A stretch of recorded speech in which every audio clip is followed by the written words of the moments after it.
ഇതെല്ലാം നമ്മൾ ലഭിച്ചിട്ടും പാപിയായിട്ടാണ് മരിക്കുന്നതെങ്കിൽ ഒരാത്മാവിൻ്റെ വില സർവ്വലോകത്തെക്കാളും വിലയേറിയത്. ഒരു സമ്പന്നനെ പറ്റി അറിയാമല്ലോ, ഇവനെല്ലാം കൂട്ടി വെച്ചിട്ട് പറഞ്ഞു, എനിക്ക് ഏറിയ കാലത്തേക്ക് തിന്നാനും കുടിക്കാനുമുണ്ട്, ഞാൻ തിന്നും കുടിക്കും ആനന്ദിക്കും എന്ന് പറഞ്ഞപ്പോൾ കർത്താവ് ചോദിച്ചു, ഇന്ന് രാത്രി നിന്റെ പ്രാണനെ ചോദിച്ചു കഴിഞ്ഞാൽ ഇതൊക്കെ ആർക്കായിരിക്കും?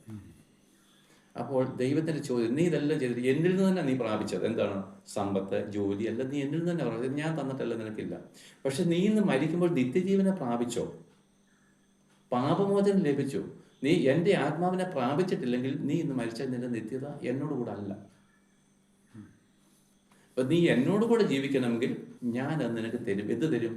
അവിടെ പിന്നെ ശമര്യക്കാരി സ്ത്രീയോട് പറഞ്ഞു, നീ ദൈവത്തിൻ്റെ ദാനം എന്തെന്നും, ദൈവത്തിൻ്റെ ദാനവും എന്നാണ് നമ്മുടെ മലയാളം വേർഷൻ, പക്ഷെ ശരിക്കുള്ള വേർഷൻ ദൈവത്തിൻ്റെ ദാനം എന്തെന്നും.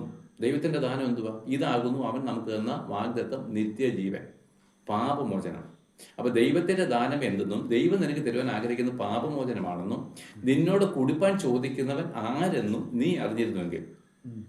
അപ്പൊ ദൈവത്തിന്റെ വാഗ്ദത്തം നിത്യജീവനാണ്. നമുക്ക് ഈ 4-ാം അധ്യായത്തിലുണ്ട്, അതോടെ കരുതുന്നു.